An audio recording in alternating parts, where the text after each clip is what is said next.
Assalamualaikum dan selamat sejahtera kepada siapa yang menonton video ini.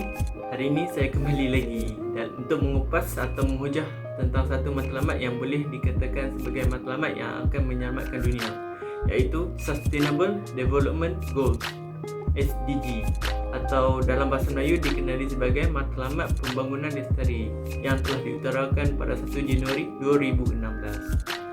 Dunia zaman sekarang menjadi semakin uzur hari demi hari. Ada yang kelaparan, kemusnahan alam sekitar dan pelbagai lagi. Jadi, apakah SDG ini, bang?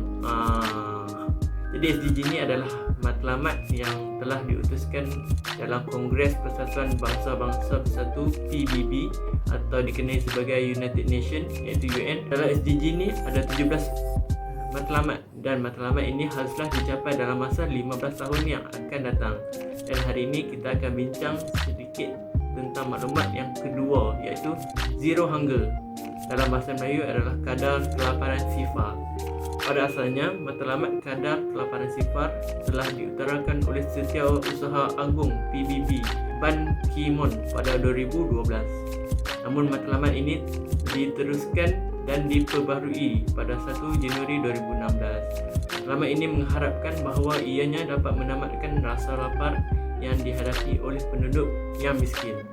Dalam matlamat ini terdapat 7 objektif yang utama, dan objektif yang pertama adalah menjelang tahun 2030 negara seluruh dunia harus menamatkan kelaparan dan memastikan ianya dapat diakses oleh semua orang, khususnya orang miskin dan orang yang dalam situasi terdedah, termasuk bayi. Masalah ini selalu terdapat di kalangan negara dunia ketiga, contohnya Asia, Amerika Latin dan khususnya Afrika.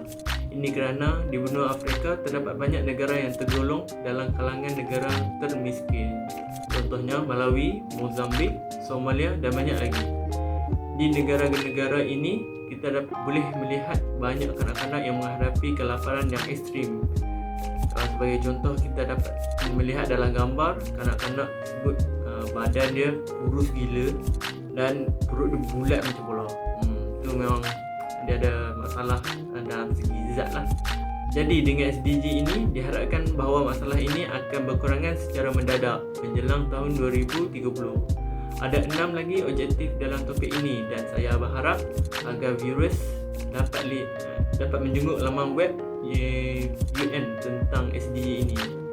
Contoh yang kita dapat lihat di Malaysia, di mana pada musim PKP tempoh hari seramai 100,000 pemohon telah memohon makanan yang menerusi program Zero Hunger tajaan Yayasan Brainy Bunch dengan kerjasama Persatuan Pengguna Islam Malaysia PPIM dan Malakat Mall sepanjang Perintah Kawalan Pergerakan. Ketua Pegawai Eksekutif Malakat Mall Fazli Hashim berkata daripada jumlah itu kira-kira 9,000 bantuan sudah disampaikan kepada ketua isi rumah di seluruh negara. Sumbangan makanan itu diberikan kepada golongan B40 dan yang menerima gaji harian tidak mengira bangsa dan agama. Banyak lagi kempen yang telah dilakukan oleh Malaysia dalam menangani situasi ini. Korang boleh try search sendiri di Google. Memang kalau korang search memang banyak gila. Okay, kesimpulannya kita perlu sedar bahawa matlamat ini wujud dan kita juga sedikit sebanyak perlu membantu orang-orang yang memerlukan. Akhir sekali saya dapat merumuskan bahawa pihak PBB melakukan kerja yang sangat baik dan memberi kepulangan pada dunia dan diri kita sendiri. Sekian, terima kasih.